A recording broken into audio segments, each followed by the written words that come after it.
So now we're going to Kakariko Village. And it has a twist on it right away, because normally Kakariko Village is a very peaceful town. Almost to a saccharine extent. But here, the problem is that there are tons of different thieves, because apparently the Dark Mirror actually corrupted the people of the village. Like, were they always like that? Or, I guess it did say they were corrupted, but then that kind of makes them more like innocent victims, if anything. For some reason, it was way too hard for me to read that letter. I guess that's a really precise hitbox.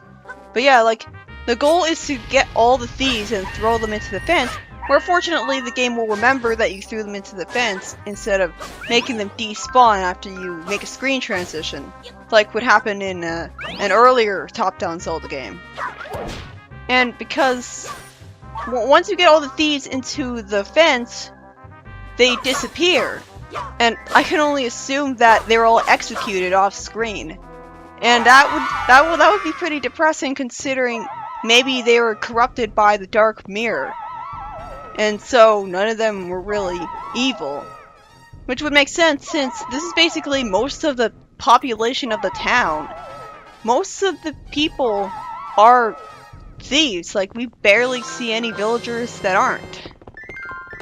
And something really glaring is that this, like this village copies and pastes the villager sprites over and over again. Like, this guy said we should swear allegiance to Ganon. The little girl accuses Link of being the one who set fire to the village. This place, even though it's a village, so it is still charming, the villagers certainly aren't. I mean, like, it reminds me kind of Lorule, actually. I mean, it is supposed to be more like Thieves Town than Kakariko Village. But, like, so was the guy brainwashed, or was he just saying we should pledge allegiance out of fear? And I think the little girl thinks that we're responsible for it because the Shadow Links can disguise themselves as Link. Like, we've seen them change color, so they just did that. But later on she talks about shadowy beings. So they were shadowy? Wouldn't it be obvious that it wasn't Link then? I don't know, maybe she thought that because they were shadowy and thus magical, they could disguise themselves, and so she thought that he was the Shadow Link disguises, which would make a lot of sense if only she saw him do it, but she didn't. Anyways, the big problem with what would normally be a pretty fun side quest, quote-unquote side quest, this is mandatory, is that you have to walk so close to the thieves in order to pick them up, and if you do it too far away, Link will just pointlessly go, like try to pick up air. It's just like in the cuckoo wrangling minigame in Minish Cap, only worse, because if you don't do it exactly right, then the thieves will walk into you and deal damage from contact damage, and scatter your gems. So it's like the cuckoo wrangling if the cuckoos could hurt you. It doesn't seem very well designed. I mean, you can actually stun them, but it's not intuitive at all. Like, it's not like they give you a boomerang and say, here, you can stun them with the boomerang. I used sword beams on the thieves in the fence at one point, and it looked like they were all stunned, but it's not intuitive that you can stun them with a sword of all things. Like, when you attack the thieves, you don't deal damage to them because obviously they're innocent human beings, and it would be overly dark to have Link just kill someone, like he did in Link's Awakening when he murdered an entire island full of people. But anyways, the point is that they look invincible. They seem invincible just like the thieves in Link to the Past. Okay, so they don't deal damage, but they seem invincible, so why would you ever think that you could stun them? Like, it is satisfying collecting the thieves, but it just sucks that you have to directly put yourself it's a luck-based mission whether you pick them up or they run into you. I guess it is good that sometimes the force gems will run away from you to give you more of a challenge, but it sucks when it gets stuck in the edge of the screen between a tree and it's impossible to get it without making a screen transition, making it vanish. It's kind of funny that when you're holding a thief above your head, you can bash him into the jars to break them. Back in Lost Woods, there is a multiplayer gameplay difference. Since you can't get into the cross formation in multiplayer mode, hitting the 4 crystal switches simultaneously is more complicated in 2 and 3 player, requiring both players to spin attack. And the Dark World portal will only let one random Link go in and talk to the Deku Scrub, and then it'll change colors the next time. And yeah, see this? It doesn't really give you that much room in this part of the house, so you just immediately go in and get ambushed by the thieves, and you drop the thieves that you have. And this, like, another one of the problems is that, again, this village reuses villager sprites so much. Like, we're talking to what might as well be the twin brother of the man north of here. And another one of his twin brothers is a thief that you can pick up and carry. Like, it's really glaring because in the Village of the Blue Maiden, everybody has a different sprite. Like, is normal for a top-down Zelda game and standard for every Zelda game. But in this particular village, they cheap out and have just every villager they just have a small set of sprites that they use over and over again, which makes it really confusing. It is good for variety that the thieves have different sprites to them, but see, what I'm showing here is that once again, just like in Lost Woods, I was the victim of a stupid programming oversight. I made a screen transition with just one Link, and the game forgot that the other Links were holding stuff, so I had to go back and get the thieves all over again. So that was really annoying.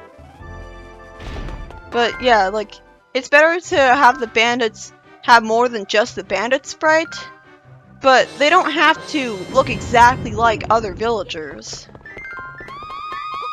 Like, at that point, it'd be better for them to just have different unique sprites for everyone, like they had no problem doing in the rest of Zelda history.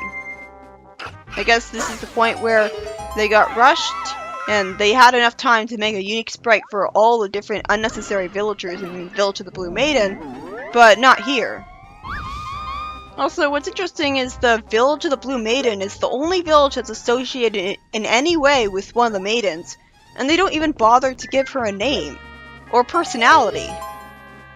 And like, is the Blue Maiden so, I guess because she's a sage, she would be famous and stuff, but famous enough that they renamed the town after her, and without actually using her actual name? I mean, like, it's called the Village of the Blue Maiden, which is good for having a village that's something newly named instead of just reusing a name from a previous game. Gotta love that pop-in. I walked right into the fire because it wasn't there when I first went into the screen. And the Chain Chomp's neck is so long that when you're walking along the narrow, small area, it's pretty easy for it to just hit you, and it feels like there's no possible way to avoid it. It's cheap. And here, I'm gouged into wasting my time, because I came here with the shovel when I needed the bombs. And in order to get bombs, I had to backtrack a whole bunch just to get them back. They really should have just put the bombs right in front of the boulder or something just in case. But I guess they weren't thinking ahead because this game was primarily designed for multiplayer. And in multiplayer, one of the players would still have bombs at that point. It just really sucks that the best experience is in multiplayer when there's no way you're ever going to be able to experience that. Because there's no online. Like, it would be really great if they could make another game like this. Because if this was in the modern era, they would be able to have online. And so there would be no reason not to have it be the best it could be. Like, I would absolutely love a remake of this game with online support. And like, that would be fantastic. As long as, like, they could easily fit 4 of these squares on one screen, just make it smaller. So it's not like they have to have the GBA support. And the Wii U gamepad, well, they can't just force you to use 4 Wii U gamepads, but at the very least one of them could function as GBA. First, you complain about not getting enough rain. Now you're complaining about getting rain because there's too much. Okay then. I mean, it's not like we see it flooding or anything. I guess the river does later, but it doesn't seem like it. And what's kind of annoying is that, well, at least she thanks me, but I still hate her. It's like, it makes sense that she would think that you did it because you look like him and he can disguise himself as you, but it's still really annoying being accused of something you didn't do. And this is a homage to the sick kid in Link to the Past. It's kind of weird having all these Link to the Past references when this takes place on a completely different timeline from it. Almost like the timeline was thought up ahead of time and they just making it up as they went along. But yeah, the fires disappear, like, and if you go to the same room, then they disappear again. I went up to her because I thought that I wouldn't be allowed to get another fortune, but instead, holy shit, she robs you of all of your force gems. Thank goodness that. Wait, now I'm going to take a close look at my sword. It kind of looked like when I swung my sword, it wasn't upgraded anymore. It's a really good thing that I was able to get 2,000 rupees before I beat the level. Because that would have really sucked being cheated out of beating the level in the first run because of some bad RNG. I wasn't even sure if she would give me another fortune. I thought she would only give me 1 fortune per level. Instead, like, I have no idea what determines what she was doing. I mean, like, what was she all about? It was confusing. Speaking of confusing, I really hate this minigame because how are you supposed to know how to get all of the fish, like multiple fish in a row, running into him? Because it looks like all I can do is send just 1 fish at a time, and the rest of them stupidly just scatter. It's like you're relying on the artificial stupidity of the fish. Although I guess it's more like intelligence because they're smart enough to know that we shouldn't follow you and go into, like, we shouldn't, like maybe they're smart enough to know not to go into the mouth of the Zora, so only one of them does, but it's still really annoying and it sucks that you're forced to do that tedious minigame just to beat the level. Like, it would be fine if it was just an optional thing, but for some reason it's not. Wait, is it an optional thing? I mean, I always do it on habit.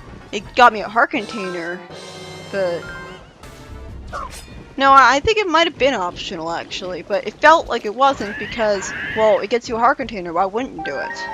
Even though heart containers are practically worthless in a game where you have like infinite force berries anyways. It's really annoying at this point that the boomerang knocks him back because I keep knocking him back over and over and over again until finally I get him against the wall and can actually attack him. Because I hit him multiple times with the boomerang because I don't want his stunning to run out. And if you stand on the star-shaped switches, you'll make the dark haze light up. So you have to leave one of the links standing on the switches, because otherwise you'll be wandering around blind in the 2D cave, which the Shadow Links can go into. And once you, once you get past this point, this is where the 4th level of the world was going to be, the river. And it's good for sake of variety that it's part of the 3rd level, the 2nd level. Like, I really like the current gimmick.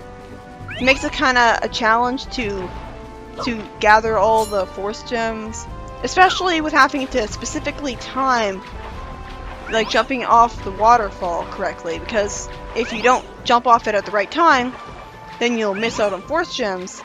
And if you don't jump in, like, and if obviously you want to be in horizontal formation so that you can like have the best chance of collecting them all. I got cheated out of one of the giant force gems here because it faked me out and moved to the left when I didn't expect it to.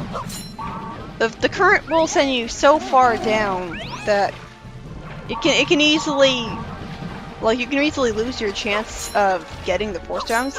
Like, it's a challenge, so it's good. Like right here, I wasn't expecting to have a force fairy here, but fortunately I'm able to collect it by just taking advantage of the damage jump, which makes no sense whatsoever in the water, but okay. Fire plays a big role in the Tower of the Flames shadow battle. All of the items appear within range of the flames. Each of the star-shaped switches underneath the jars turns on 2 of the flame jets. Like with only 4 switches, you can press them even after you've fallen. There are 4 switches at the bottom of the pit, each that opens a trap door into the lava. Hitting the crystal switch inside the south cave will unleash 8 bomb chews, which will move around and within and risk detonating all the bombs along the platform's edge. If you stand on the star-shaped switch in the north room, flames will show up on the corners of the square outside. They come out of the little brown dots on the floor. The fires won't stop until you step off the switch. It's the most dangerous stage by far. The only sort of safe spot on the platform is between the bombs and the central square, but even there the bomb chews can still hit you. In the dark version of the stage, bombs will appear in the north room from a switch to the left, and in the south room from the right switch. Hit both pairs of crystals on the platform, and you can drop bombs into the pit. There's nothing to say about this boss because it's literally the exact same boss as the previous time you freed a Knight of Hyrule. And it's not going to get any better. Like, occasionally this game can reuse boss fights, or like with the ghost boss, it's not like it completely reused it, but like the boss fights in this game are good at least. There's no incredibly tedious boss like in Link Between Worlds. But I don't know why the world is called the Dark World when you're clearly not in the Dark World. You don't even go into the Dark World well, you do in Lost Woods, but even then, it doesn't act like the Light World, so it's not a reverse situation where you spend most of the levels in the Dark World and go to the Light World occasionally. That would have been interesting and made proper use of the Dark World naming theme, which is why it wasn't used.